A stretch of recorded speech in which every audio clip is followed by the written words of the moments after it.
විම් දියර millilitre 100 smart pack එක රුපියල් 85ට දැන් වෙළඳ පොලේ. හරිම සුමුදුයි.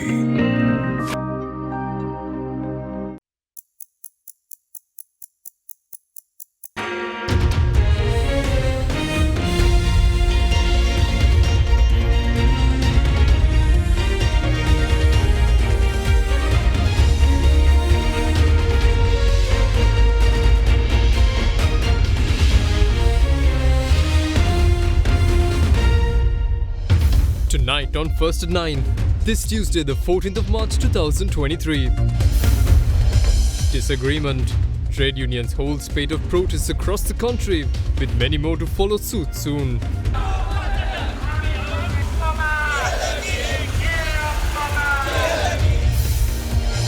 Teachers strike.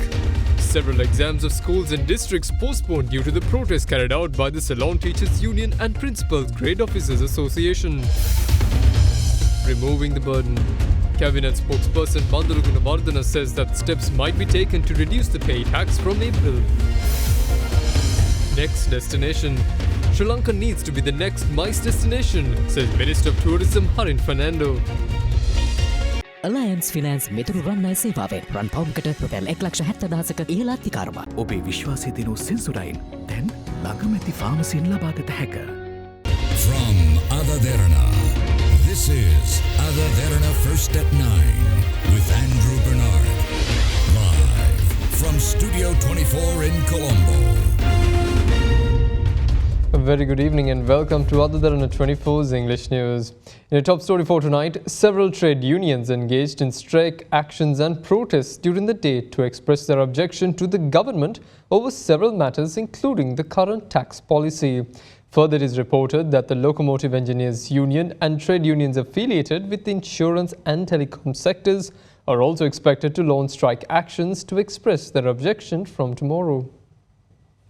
Last night, the trade union collective of professionals held a meeting with the secretary to the president and the secretary to the Ministry of Finance on several matters including the tax policy of the government, the hiked interest rates and electricity tariffs. However, the meeting concluded without reaching a decision. Yesterday, several trade unions conducted protests and strike actions to express their objection to the government. Meanwhile, the Government Medical Officers Association launched a strike action in hospitals within the northern, northwestern, north central, Uva and Sabaragama provinces today.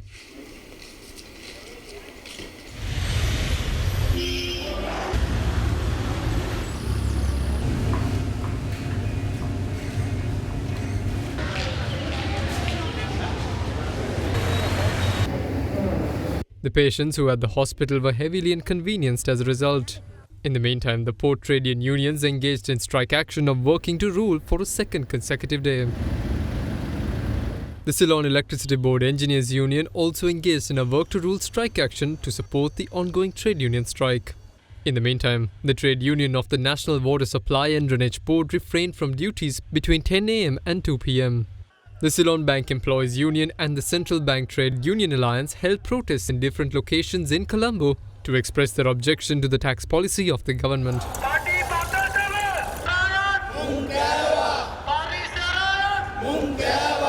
Meanwhile, President Ranil Wickremesinghe declared the postal service as an essential service via special gazette notification today.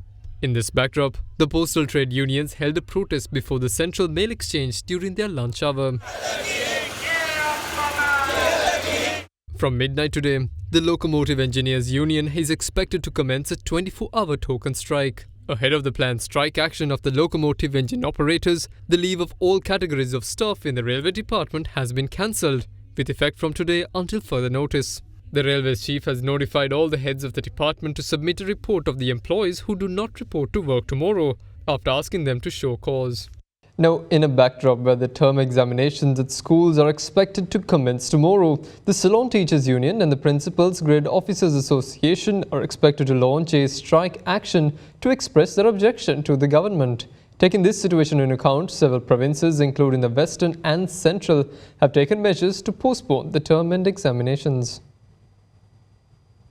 The Ceylon Teachers Union and Principals Grade Officers Association announced that they will too engage in a strike action tomorrow to support fellow unions who are engaging in actions to express their objection to the government.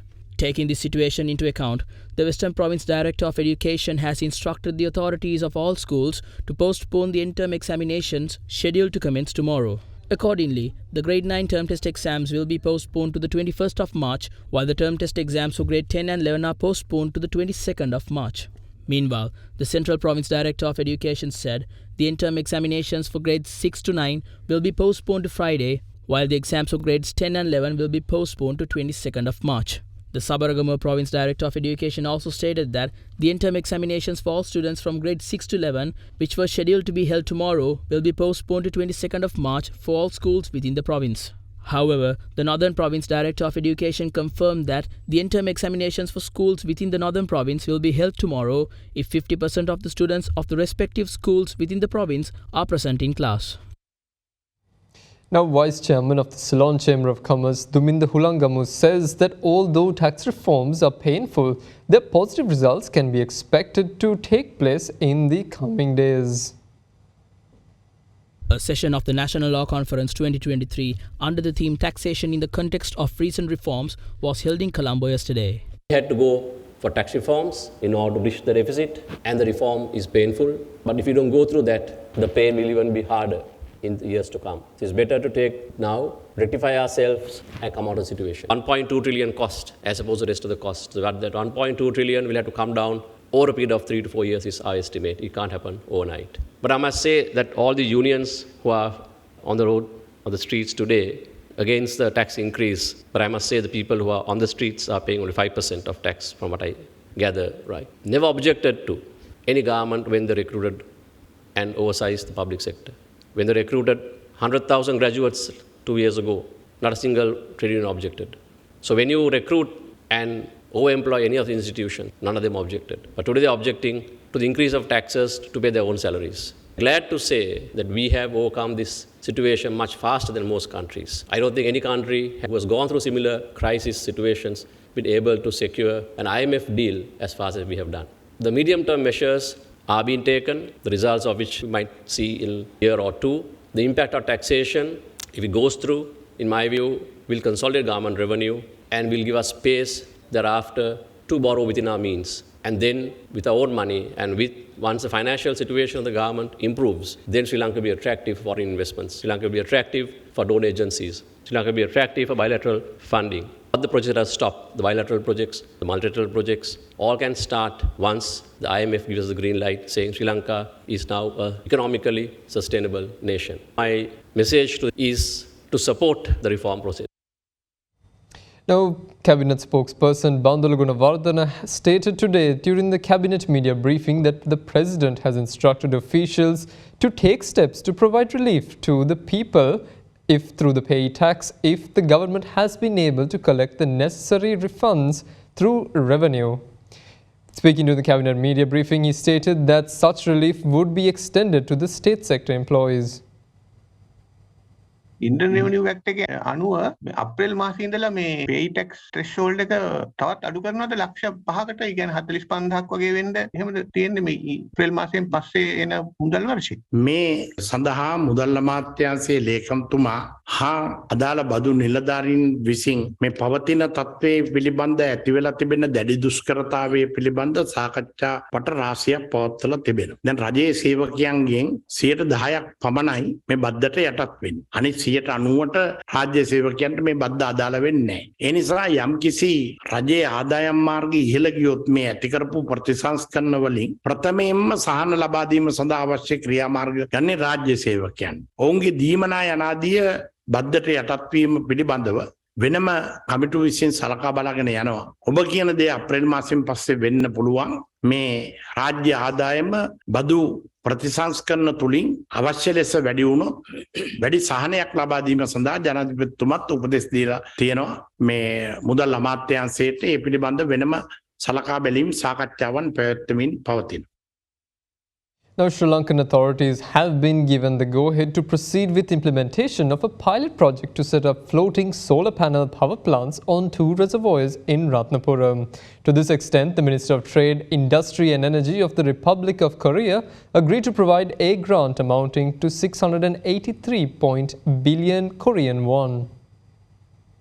The Cabinet of Ministers yesterday allowed the proposal presented by the Minister of Power and Energy to sign the discussion paper between the Korea Institute for Advancement of Technology, the Ministry of Power and Energy, the Department of External Resources to implement a pilot project to install floating solar panel power plants.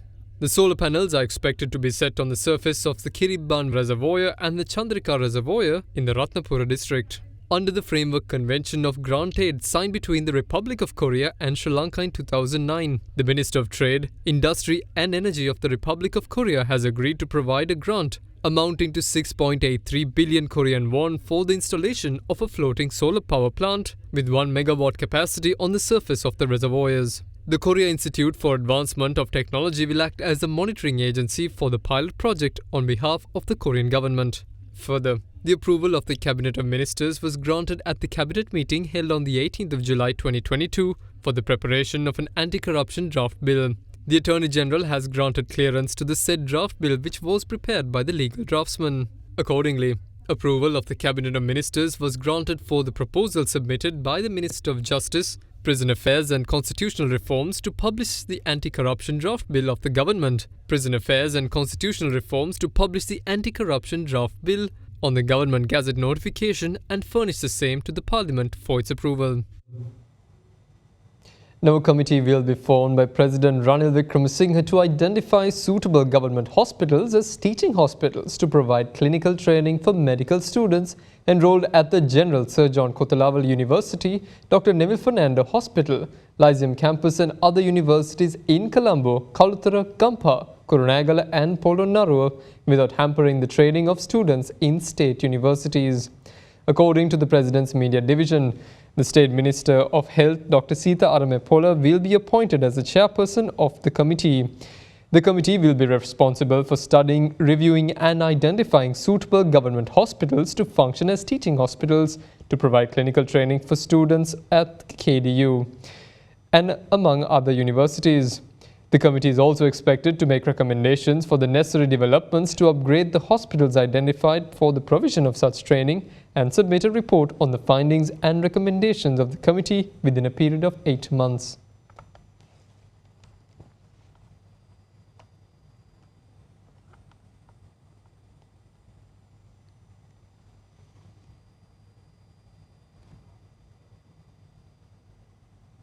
Now the National People's Power filed a fundamental rights petition before the Supreme Court challenging the postponement of the local government election. The petition was lodged by the NPP parliamentarian Dr. Harini Amarasuriya, former MP Sunil Handunetti and Party Secretary Nihal Abesinghe. The petition alleges that the deferring of the local government election, which was initially scheduled to be held on the 9th of March, has violated the fundamental rights of the people. A total of 35 state officials, including the Finance Ministry Secretary, the Attorney General, the Government Printer, the Inspector General of Police, the Chairman of the members of the Election Commission, Prime Minister Dinesh Gunawardena and members of the Cabinet have been named as respondents of this FR.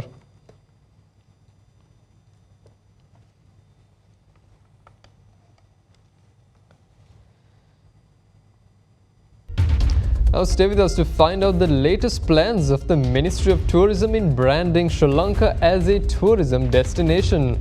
All this and much more coming up right after this short commercial break.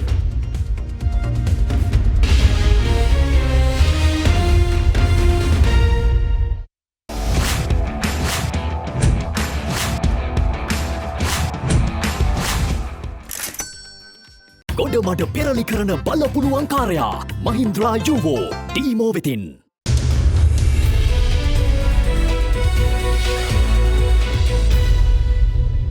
Welcome back. The Minister of Tourism, Harin Fernando, says that it is the right time to unleash Sri Lanka's potential as a tourist destination for meetings, incentives, conferences and exhibitions.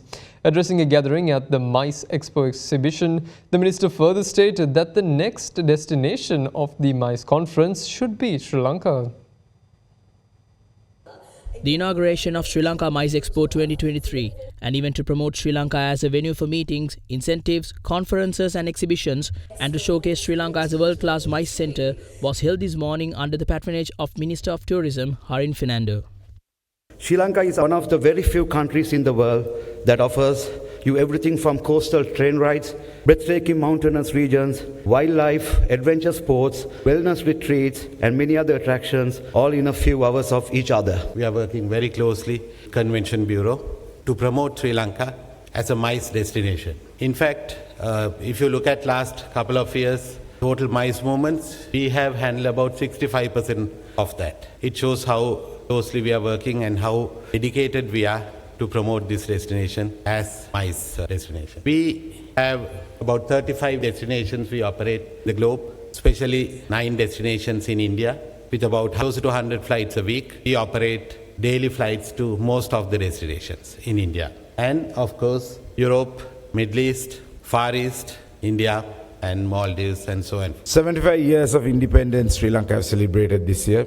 We've gone through a 30-year brutal war, but the industry was always a resilient and a very sound industry which never let us down. The hotel sector, the tourism sector, the travel sector actually is very independent. Sri Lanka is a diversified nation where there is something for everyone. Whether you're old, whether you're young, we have it all. So that's why I was saying Sri Lanka is different and Sri Lanka is not any other country. So I'm sure that you all have experienced it so far.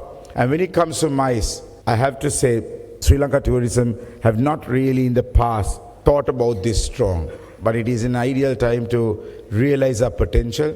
The Indian Travel Association, the Thai, will have their AGM in Sri Lanka. I probably think it's in June. So friends, if you ask me, your next MICE destination has to be Sri Lanka. It's a beautiful place, it's a beautiful country, and what we have the best is our hospitality. And as an ambassador, Sanat Jayasuri also has been promoting Sri Lanka quite extensively. Now, the All Share Price Index closed in green as a result of price gains in counters such as the Hatton National Bank, Sampath Bank and the National Development Bank, with the turnover crossing 1.4 billion rupees. The SPI rose by 59.66 to end at 9,550.7.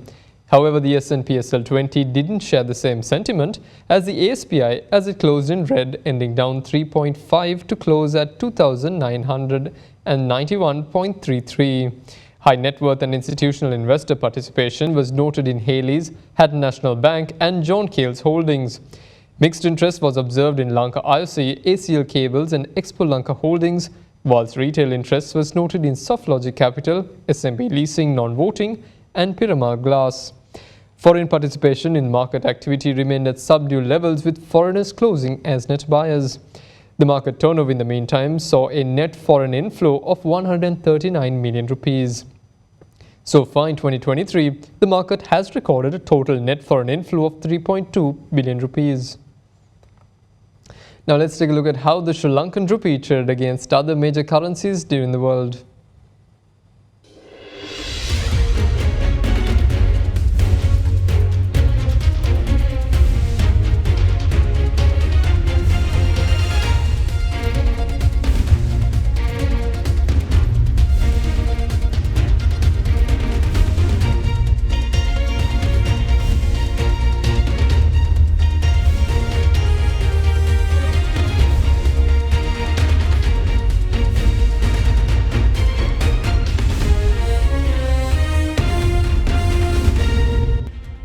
And that's all the news we have for you this evening. Join us again tomorrow for the very latest news at the very same time. Subscribe to our social media pages to stay updated on the latest news. Have a pleasant evening and good night.